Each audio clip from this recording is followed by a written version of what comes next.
أعوذ بالله من الشيطان الرجيم. بسم الله الرحمن الرحيم. يا أيها الذين آمنوا كتب عليكم القصاص في القتلى، الحر بالحر والعبد بالعبد والأنثى بالأنثى، فمن عفي له من أخيه شيء فاتباع بالمعروف وأداء إليه بإحسان، ذلك تخفيف من ربكم ورحمة،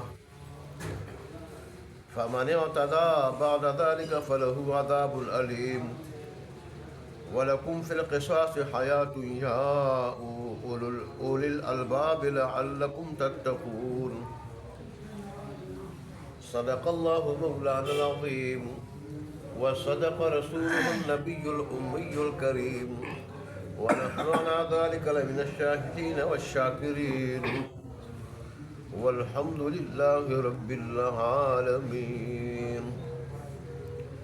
گزشتہ آیت میں اللہ تبارک و تعالیٰ نے نیکی کی تعریف بیان فرمائی تھی کہ نیکی کسے کہتے ہیں. کہ نیکی سب سے پہلے ایمان باللہ کا نام ہے. اللہ کی ذات پہ جیسے ایمان رکھنے کا حق ہے اس طرح ایمان لائے، انسان ایمان رکھے، اور جتنے ایمانیات ہیں جن پر ایمان لانا ضروری ہے، قیامت کا دن ہے، فرشتے، کتابیں، نبی، اور ساتھ بعض نیک کاموں کا اللہ نے ذکر کیا تھا. نیک کاموں کا جو اللہ کے راستے میں خرچ کرنا، جس سے دل کا بخل دور ہوتا ہے، اور نماز قائم کرنا، زکوٰۃ دینا، وعدوں کو، معاہدوں کو پورا کرنا، اور بیرونی اور اندرونی تکلیفوں پہ صبر کرنا، اور لڑائی کے وقت دشمن سے لڑائی، کافر سے لڑائی کے وقت، جہاد کے وقت. یہ اللہ نے فرمایا کہ نیکی دراصل یہی ہے، اور جن لوگوں میں یہ صفات ہے، یہ نیکی ہے، تو وہ اللہ کے نزدیک سچے بندے، اور وہی اللہ کے نزدیک متقی پرہیزگار. آج کی آیات میں اللہ تبارک و تعالیٰ نے اسلام کا جو فوجداری قانون ہے وہ ذکر کیا ہے، قصاص سے متعلق. قصاص سے متعلق یہ قصاص زمانہ جاہلیت میں لیا جاتا تھا، لیکن اس میں عدل نہیں تھا، وہ بڑا ظالمانہ نظام تھا، مساوات نہیں تھی، اس میں ظلم و زیادتی پائی جاتی تھی. وہ اس طرح کہ اگر ادنا خاندان والا کوئی آدمی اعلیٰ خاندان والے آدمی کو قتل کرتا تو اس کے بدلے ادنا خاندان والے کے 2 آدمی قتل کیے جاتے تھے، کہ چونکہ یہ اعلیٰ ہے اور وہ کیا ہے، ادنا ہے، تو ادنا خاندان والا اگر قاتل ہوتا اس کے 2 آدمی قتل کیے جاتے تھے. اور اگر اعلیٰ خاندان کا غلام قتل ہوتا تو اس کے بدلے میں ادنا خاندان والے کا آزاد آدمی قتل کرتے. کہ اونچے لوگ ہیں، یہ نیچے لوگ ہیں، اونچ نیچ کا یہ فرق کرتے تھے. اعلیٰ خاندان کی اگر عورت قتل ہوتی تو اس کے بدلے میں ادنا خاندان والے سے مرد قتل ہوتا. اگر اس کا کوئی لوڑا لنگڑا آدمی قتل ہوتا تو اس کے بدلے میں ادنا خاندان والے کا صحیح آدمی دیکھتے تھے. تو غلام کے بدلے آزاد قتل ہوتا تھا. یہ ظالمانہ نظام تھا. تو اسلام جب آیا، اسلام نے کہا کہ سارے برابر ہیں، قصاص میں سارے برابر ہیں. اور قرآن نے بتا دیا، رسول اللہ نے بتا دیا کہ قصاص کا معنی ہی برابری ہے، قصاص کا معنی ہی برابری ہے۔ تو جب قصاص میں برابری نہ ہو، قصاص تو نہ ہوا، وہ تو قصاص پہ نام پہ ظلم ہوا، وہ قصاص کا نام برابری ہے۔ اس کا تقاضا یہ ہے کہ اسلام میں اونچ نیچ کوئی نہیں ہے، اللہ کے نزدیک وہی اونچا ہے جو ایمان والا ہو، جو اچھے عمل والا ہو۔ باقی دین میں سارے برابر ہیں، سزا جزا کے اعتبار سے سارے برابر ہیں۔ تو اسلام نے اس ظالمانہ قانون کو توڑ دیا اور کہا کہ غلام کے آزاد کے بدلے آزاد، غلام کے بدلے غلام، مرد کے بدلے مرد اور عورت کے بدلے عورت، یہ قتل ہوگا۔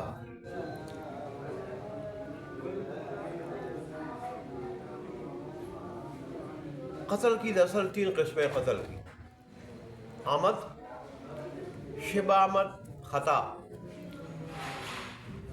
آمد تو یہ ہے کہ انسان جان بوجھ کر ارادتاً کسی آلہ قتل سے کسی کو قتل کرے۔ آلہ قتل بندوق ہے، پسٹل ہے یا چھرا ہے، تو اس سے کسی کو، تلوار ہے، اس سے کسی کو قتل کرے ارادتاً، لیکن آلہ قتل سے۔ اور شبہ عمل یہ ہے کہ قتل تو ارادتاً کرے، قصداً کرے، ارادہ ہی قتل کا ہو، لیکن آلہ قتل سے نہ قتل کرے۔ مثلا لاٹھی سے قتل کرے، پتھر سے قتل کرے، آلہ قتل سے قتل نہ ہو۔ تو یہ شبہ عمل اس لیے کہ یہاں قتل کا ارادہ پایا جاتا ہے، قتل کا ارادہ، قصد پایا جاتا ہے، اس لیے شبہ عمد ہے، اس کے مشابہ۔ اور خطا یہ ہے کہ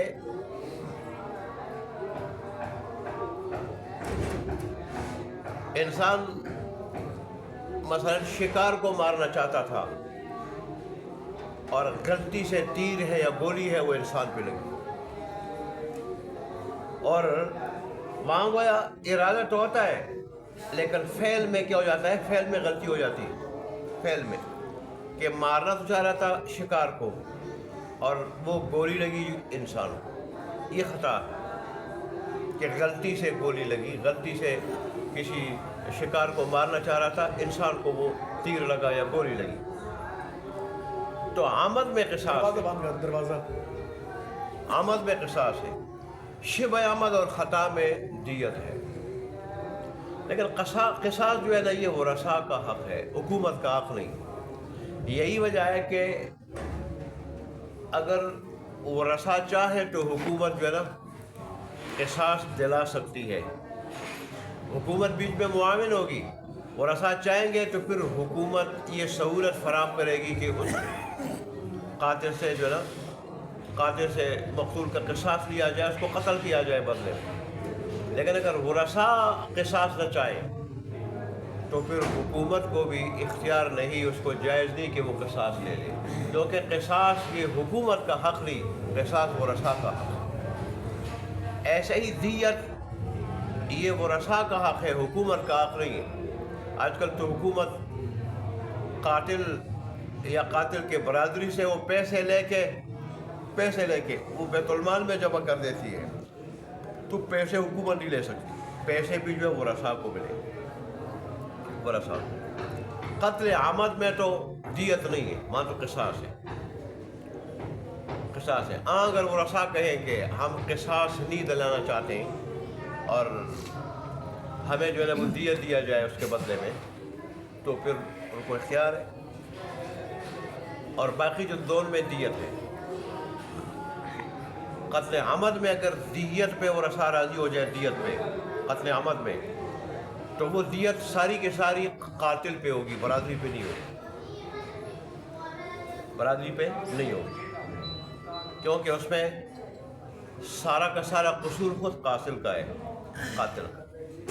البتہ قتل شبہ عمد میں اور خطا میں یہ جو دیت ہوگی یہ پوری کی پوری برادری پہ ہوگی، پوری کی پوری برادری پہ ہوگی، کیونکہ جان بوجھ کر تو قتل نہیں ہوا، لیکن بے احتیاطی اس میں پائی جاتی ہے، بے احتیاطی.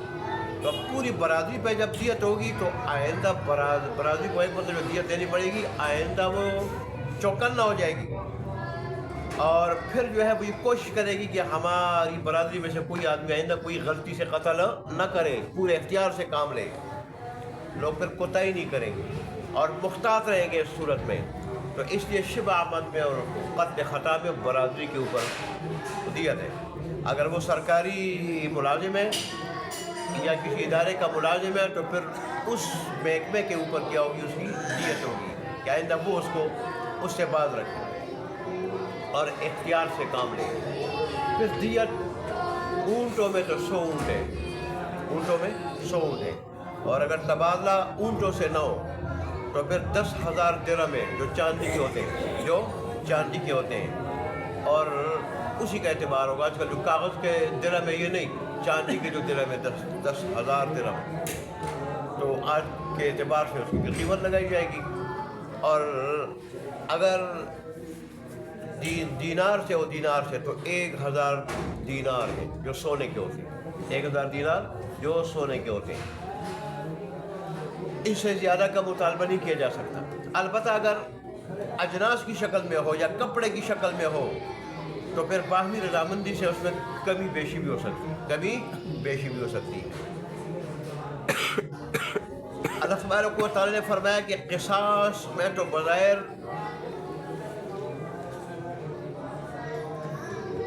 جانوں کی ضیاء ہے، بظاہر تلفی ہے، لیکن حقیقت میں اس میں زندگی ہے، زندگی. اس کی وجہ ہے کہ جب یہ قصاص نافذ ہوں گے، جاری ہوں گے تو پھر جرائم نہیں ہوں گے.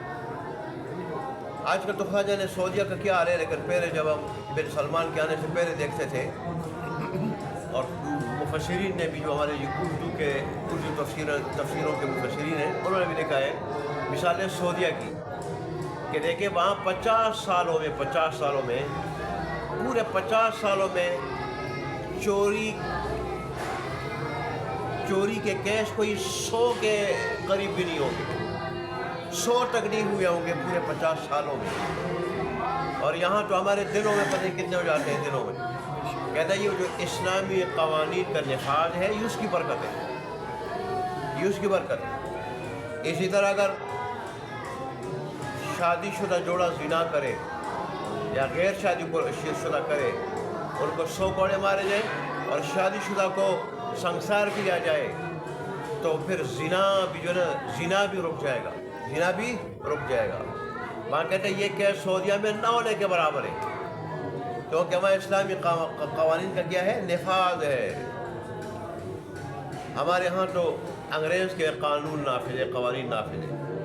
یہی وجہ ہے کہ سالوں فیصلے نہیں ہوتے، سالوں فیصلے نہیں ہوتے. اور پھر یہ ہے کہ غریب آدمی عدالت کی طرف نہیں جا سکتا، غریب آدمی عدالت کی طرف نہیں جا سکتا. وہاں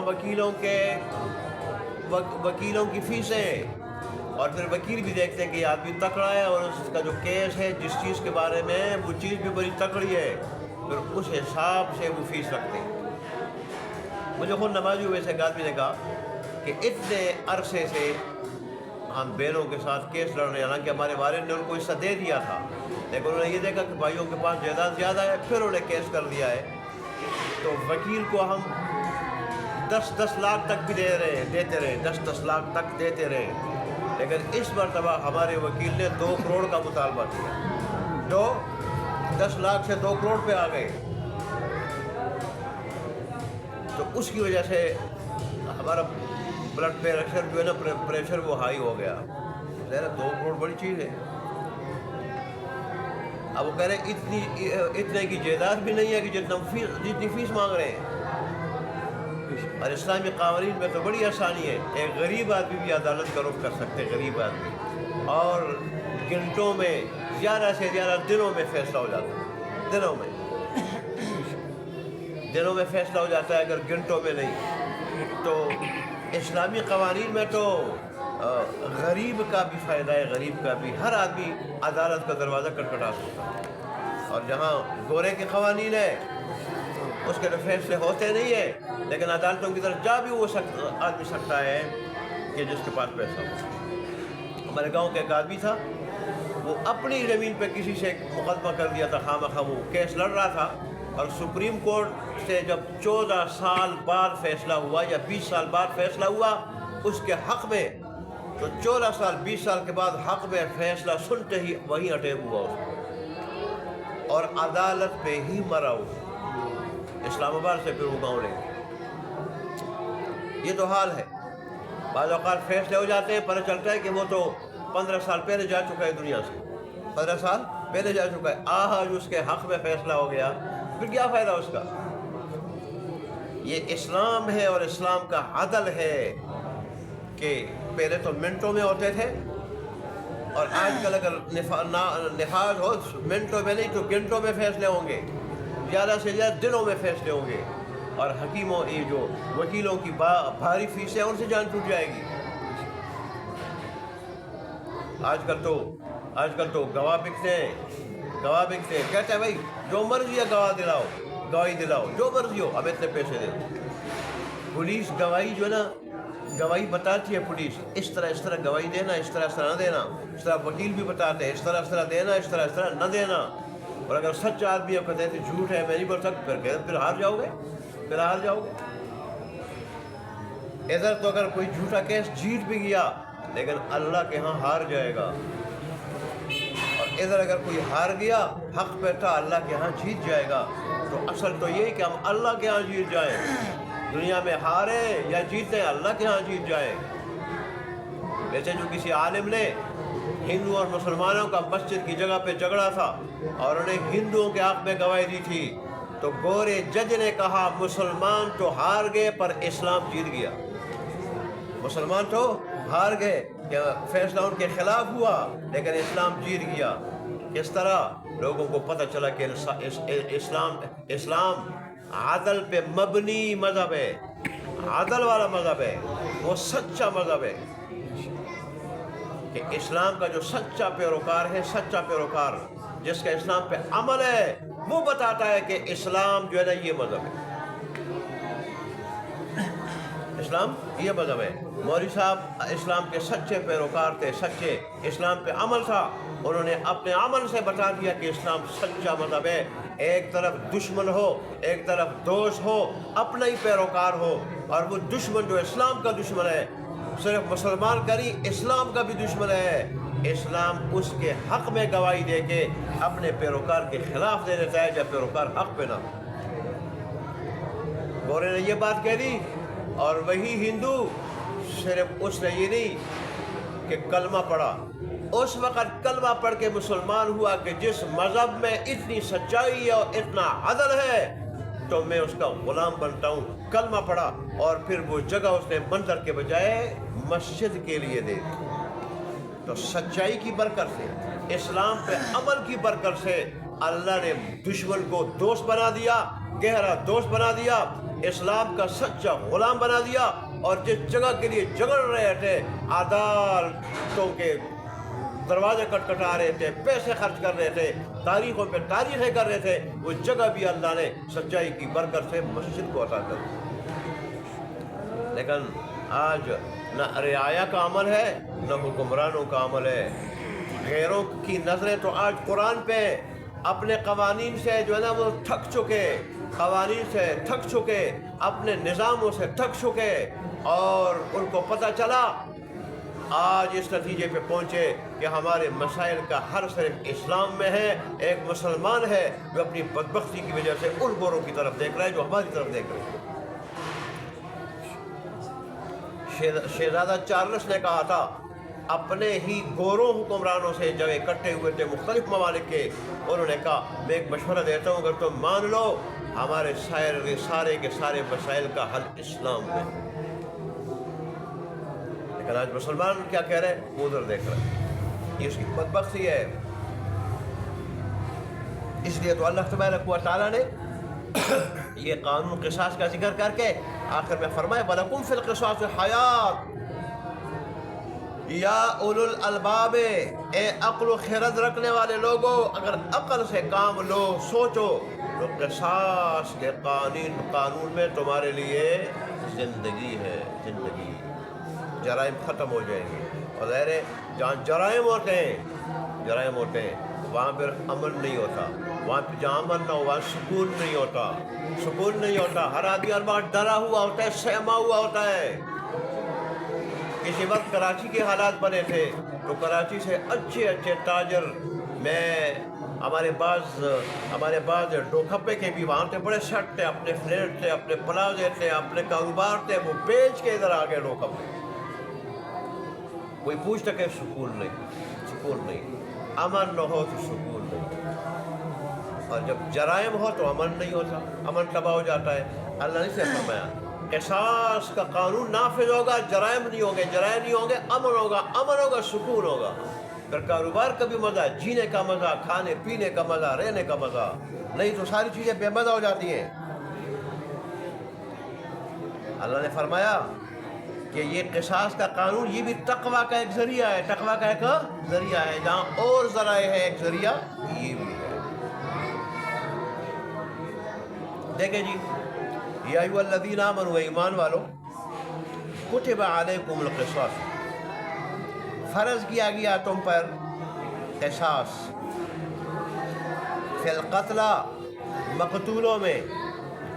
مقتولوں میں برابری، اور قتل کو قصاص کو فرض کیا گیا تمہارے اوپر۔ اس کی تفسیر یہ ہے کہ الحر بالحر، اب جاہلیت کا قانون نہیں ہوگا، ادنا اعلیٰ خاندان کا تفاوت نہیں ہوگا، اونچ نیچ کا وہ جو فرق ختم ہو گیا۔ اب الحر بالحر، آزاد کے بدلے آزاد قتل کیا جائے گا، والعبد بالعبد، اور غلام کے بدلے غلام قتل کیا جائے گا، والانثى بالانثى، اور عورت کے بدلے عورت قتل کی جائے گی۔ فمن عفی لہ من اخیہ شیء، بس جس کے لیے معاف کی گئی اس کے بھائی کی طرف سے کوئی چیز، بس جس کے لیے معاف کیا گیا اس کے بھائی کی طرف سے کچھ، مثلاً اگر قصاص معاف ہو جائے یا دیت کا کچھ حصہ معاف ہو جائے، تو اب باقی ماندہ دیت کے لیے فاتباع بالمعروف، دستور کے مطابق پیچھا کیا جائے گا، دستور کے مطابق۔ تقاضا کرنے والے ورثہ دیت کا تقاضا کرے اچھے طریقے سے، یہ سمجھتے ہوئے کہ یہ بھی ہمارا دینی بھائی ہے، پر اس سے غلطی ہو گئی اور غلطی پہ اب نادم ہے، تو چلے قصاص ہم نے معاف کر لیا تو اب دیت ہم مطالبہ کرے اچھے طریقے سے، جھگڑ کے نہیں، گالیاں دے کے نہیں، دھمکیاں دے کے نہیں، اچھے طریقے سے۔ وَأَدَاءٌ، یہ تو مقتول کے ورثاء کے لیے، وَأَدَاءٌ إِلَيْهِ بِإِحْسَانٍ، اور ادائیگی ہے اس مقتول کی طرف، مقتول کے ورثاء کی طرف، بِإِحْسَانٍ، نیکی کے ساتھ، اچھے طریقے سے۔ یہ قاتل کی طرف جو ہے نا، قاتل کے لیے حکم ہے کہ قاتل یا قاتل کی برادری وہ پھر دیت ادا کرے تو اچھے طریقے سے ادا کرے، جھگڑ کے نہیں، لڑ کے نہیں، ٹال مٹول کر کے نہیں، اچھی طریقے سے، آسانی طریقے سے، یا وہ 100 اونٹ دے دے، یا پھر 10,000 درہم دے دے جو چاندی کے، اور یا پھر 1,000 دینار دے جو سونے کے، کاغذی نہیں، اور اگر اجناس ہو یا کپڑے ہو تو پھر اس میں کم زیادہ بھی کیا جا سکتا ہے۔ ذالک تخفیف من ربکم ورحمہ، یہ آسانی ہے، سہولت ہے تمہارے رب کی طرف سے، اور اس کی مہربانی ہے خاص۔ کیوں؟ پہلے امتوں میں صرف قصاص تھا، دیت شیت کچھ بھی نہیں تھی، یہ اللہ کا فضل ہے کہ اس امت کے لیے قصاص کے ساتھ دیت بھی رکھی۔ پہلے یہ حکم تھا یا قصاص لو یا معاف کرو، دیت نام کی کوئی چیز نہیں تھی۔ اب اس امت کے لیے آسانی دی گئی کہ چاہو تو قصاص لو، چاہو تو دیت لو۔ اللہ نے اس امت کو کیا کچھ نہیں دیا، بڑا کچھ احسان کیا۔ پہلی امتیں قربانی کا گوشت نہیں کھا سکتی تھی، یہ کھا رہی ہے۔ وہ قربانی کر کے ایک جگہ کھلے میدان میں وہ امتیں رکھ دیتی تھی، آسمان سے بجلی آتی تھی، اور قربانی کو اگر وہ جلا دیتی قربانی مقبول ہوتی، اور اگر نہ جلاتی تو مقبول نہ ہوتی، کھا نہیں سکتا تھا کوئی۔ پہلی امتیں جہاد لڑتی تھی، جو مال غنیمت جو حاصل ہو جاتا ہے اس کو استعمال نہیں کر سکتی تھی، ایک میدان میں وہ امتیں رکھ دیتی تھی، لوگ رکھ دیتے تھے، آسمان سے بجلی آتی جلا دیتی، جہاد کی مقبولیت کی علامت، نہیں تو عدم مقبولیت کی علامت، لیکن مال کو استعمال نہیں کر سکتے یہ غنیمت۔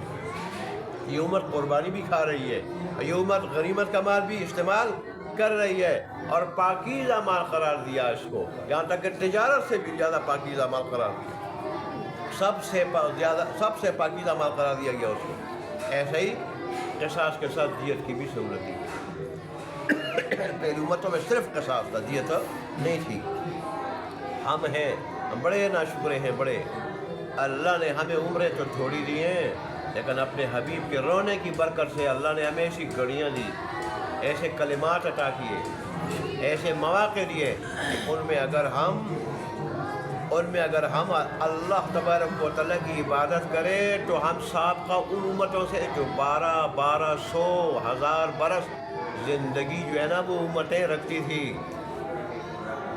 اور زندہ رہتی تھی، ان سے بھی ہم بہت آگے بڑھ سکتے ہیں، بہت آگے۔ فَمَنِ اعْتَدَىٰ بَعْدَ ذَلِكَ، پھر جو اس کے بعد زیادتی کرے گا، بس جس نے زیادتی کی اس کے بعد کیا مطلب؟ معاف کر دیا، ٹھیک، قاتل کو معاف کر دیا، اور معاف کرنے کے بعد یا دیت لے لی اور اس کے بعد اس نے قاتل کو قتل کر دیا معاف کرنے کے بعد یا دیت لینے کے بعد، تو فرمایا کہ فَلَهُ عَذَابٌ أَلِيمٌ، اس کے لیے دردناک عذاب ہے۔ حدیث شریف میں آتا ہے کہ ایسا آدمی جو معاف کرنے کے بعد یا دیت لینے کے بعد اللہ کے حکم کی خلاف ورزی کرتے ہوئے اس قاتل کو قتل کرے تو اس کو قتل کیا جائے گا اور اب اسے قصاص ہی لیا جائے گا، اس کی معافی نہیں ہے۔ یہ تو دنیا میں، آخرت میں فَلَهُ عَذَابٌ أَلِيمٌ، اس کے لیے دردناک عذاب ہوگا آخرت۔